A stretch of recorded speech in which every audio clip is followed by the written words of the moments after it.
Class my self Manish Sharma. I hope आप लोग अच्छे होंगे। और ये मेरे जीवन की पहली ऑनलाइन क्लास है एज ए टीचर। हालांकि मैं विभिन्न कोचिंग संस्थानों पे, स्कूलों पे 5 to 6 ईयर से रेगुलर टीचिंग कर रहा हूँ। चैप्टर हाइट एंड डिस्टेंस जो कि क्लास 10 के सिलेबस से रिलेटेड है। तो इस चैप्टर को पढ़ने से पहले हम ये जानेंगे कि इस चैप्टर की हमारे जीवन में क्या उपयोगिता है। अगर किसी चीज के जीवन में उपयोगिता नहीं है तो वो चीजें ऑटोमेटिक खराब हो जाती है। तो चलिए शुरू करते हैं। तो इस हाइट एंड डिस्टेंस का उपयोग हम ऐसी जगह करते हैं, ऐसी लेंथ, ऐसी दूरी मेजर करने के लिए करते हैं जिन दूरियों और लंबाइयों को साधारण फीते या स्केल से मापना आसान काम न हो या संभव न हो। जैसे इंजीनियरिंग कंस्ट्रक्शन हो गए, जो बड़ी बड़ी इमारतें बनते हैं, पुले बनते हैं, ब्रिजेस बनती हैं, या फिर नेविगेशन में, एविगेशन में, समुद्री यात्राओं में, एस्ट्रोनॉमी में, ये सारी जो डिस्टेंसेस हैं ये साधारण फीते और सिंपल स्केल से नापना, इन्हें मेजर करना काफी मुश्किल काम है। वहां पे हम यूज करते हैं हाइट और डिस्टेंस का। तो चलिए देखते हैं ये काम कैसे करता है। तो हाइट और डिस्टेंस में मुख्यतः दो एंगल्स का काम होता है। पहला है एंगल ऑफ एलिवेशन और सेकेंड है एंगल ऑफ डिप्रेशन। इन्हीं तो एंगल की मदद से हम बड़ी बड़ी ऊंचाइयों, बड़ी बड़ी दूरियों को आसानी से मेजर कर ले जाते हैं। तो चलिए समझते हैं कि एंगल ऑफ एलिवेशन क्या है। तो जैसे कल्पना करिए कि आप एक जगह बैठे हैं और ऊपर पतंग उड़ रहा हो और आप नीचे बैठे बैठे उस पतंग को देख रहे हैं। तो क्या होगा, जब आप उस पतंग को देख रहे हैं तो आप ऊपर देख रहे हैं और आपके सामने आग के पैरेलल एक लाइन बन रही है, हॉरिजॉन्टल लाइन, और एक रे ऊपर जा रही है। ठीक, तो आपके आग के पास जो भी एंगल क्रिएट हो रहा है उसे हम कहेंगे एंगल ऑफ एलिवेशन। इसका सीधा सा मतलब हुआ कि अगर हम किसी चीज को नीचे से ऊपर देखते हैं, यदि किसी चीज को हम नीचे से ऊपर देखते हैं या किसी चीज को ऊपर देख रहे हैं, तो जो एंगल क्रिएट होता है हमारे आंख के पास उसे हम कहते हैं एंगल ऑफ एलिवेशन। अगर हम इसे फिगर के माध्यम से समझे तो मान लीजिए कि यहाँ पे कोई ऑब्जेक्ट है, यहाँ पे कोई ऑब्जेक्ट है जो भी है, और यहाँ पे ऑब्जर्वर बैठा हुआ है, यहाँ पे ऑब्जर्वर है जो कि देख रहा है। क्या कर रहा है, वो देख रहा है। तो यहाँ देखेगा और एक हॉरिजॉन्टल लाइन यहाँ इसके आंख के पैरेलल जाएगी। तो अगर हम इसको मिलाएं तो यहाँ पे जो एंगल क्रिएट होगा उसे हम कहेंगे एंगल ऑफ एलिवेशन। मतलब किसी चीज किसी एच हाइट पे या किसी ऊंचाई पे रखी हुई चीज को देखते हैं तो हमारे आंख के पास जो एंगल बनता है उसे हम कहते हैं एंगल ऑफ एलिवेशन। और दूसरा एंगल ऑफ डिप्रेशन क्या होता है, जैसे इसमें क्या होता है, किसी एच हाइट पे या किसी ऊंचाई पे बैठे हुए किसी ऑब्जर्वर, कोई ऑब्जर्वर या किसी चीज को नीचे देख रहा है। क्या कर रहा है, किसी रखी हुई चीज को देख रहा है जो नीचे रखा हुआ है। तो उसके आंख के पास तो उसके आंख के पास जो भी एंगल क्रिएट हो रहा है उसे हम कहते हैं एंगल ऑफ डिप्रेशन। और यहाँ पे अगर हम ये हॉरिजॉन्टल लाइन मिलाएं तो ये वाली लाइन और ये लाइन दोनों पैरेलल हो जाएंगे और जो बीच वाली लाइन है वो ट्रांसवर्सल लाइन का काम करेगा। तो ये जो एंगल होगा यहाँ पे अल्टरनेट एंगल से बराबर हो जाएगा। क्लियर। और ये चैप्टर पूरी तरह से ट्रिग्नोमेट्री पे बेस्ड है। इस चैप्टर में यह चैप्टर पूरी तरह से राइट एंगल ट्रायंगल पे बेस्ड है, जो कि ट्रिग्नोमेट्री का बेस माना जाता है।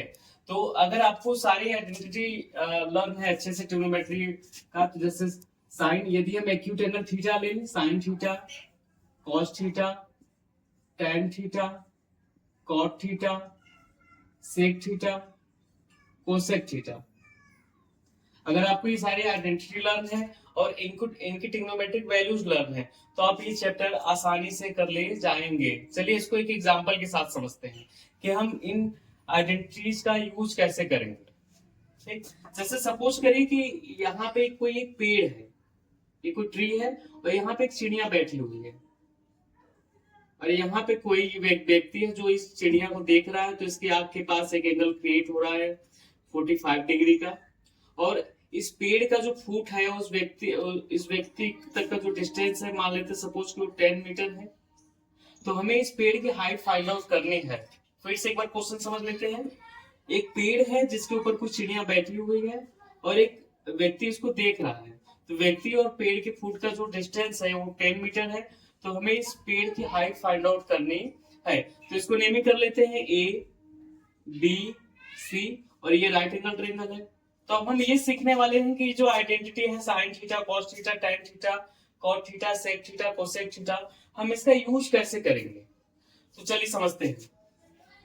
हमें बस ये ध्यान दे रखना है कि यहाँ पे जो भी वैल्यू दी हुई है और जो वैल्यू हमें फाइंड आउट करनी है, जो वैल्यू दी हुई है और जो वैल्यू हमें फाइंड आउट करनी है, वो किस आइडेंटिटी से रिलेटेड है, किस आइडेंटिटी से रिलेटेड है। उसके लिए एक ट्रिक है हमारे पास, क्या है? पंडित बद्री प्रसाद हर हर बोले। पंडित बद्री प्रसाद हर हर बोले। जैसा कि जानते हैं, जो पहला वाला आइडेंटिटी है P by H, P for perpendicular, H for hypotenuse, D for base. तो पहला जो आइडेंटिटी है साइन के लिए काम करता है, साइन और कोसेक के लिए काम करता है। जैसे साइन के लिए काम करेंगे तो P by H perpendicular by hypotenuse, cosec के लिए काम करेगा तो हाइपोटेनस बाई परपेंडिकुलर, जस्ट उल्टा हो जाएगा इसका। और दूसरा वाला जो आइडेंटिटी है B by H, base by hypotenuse, है कॉस के लिए काम करता है, कॉस और सेक के लिए। तो जो थर्ड जो आइडेंटिटी है टेन और कॉट के लिए काम करता है, टेन और कॉट के लिए काम करता है। ठीक, चलिए तो समझते हैं कैसे करेंगे। तो यहाँ पे ये एक्यूट, जैसा कि हम जानते हैं पाइथागोरस थ्योरम में, एक्यूट एंगल के सामने का जो साइड होता है वो परपेंडिकुलर होता है, और 90 डिग्री का जो एंगल होता है उसके सामने का जो साइड होता है वो हाइपोटेनस होता है, और जो बच गया वो बेस होता है। तो यहाँ पे ये हाइपोटेनस है, ये परपेंडिकुलर है, ये बेस है।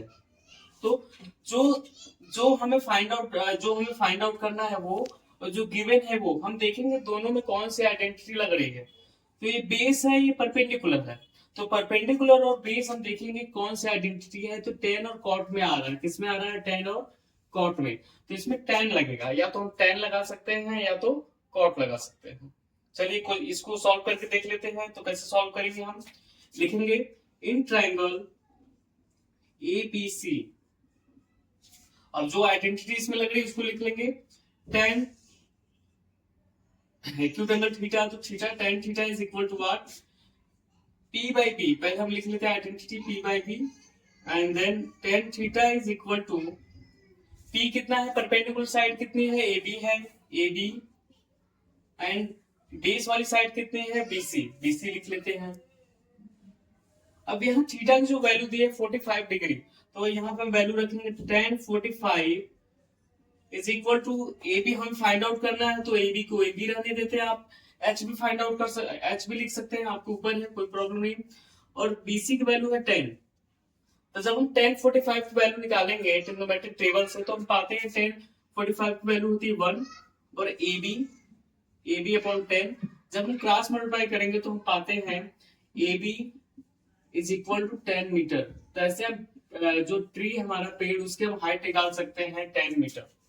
And very thank you PW and their team for giving this opportunity, very very thank you.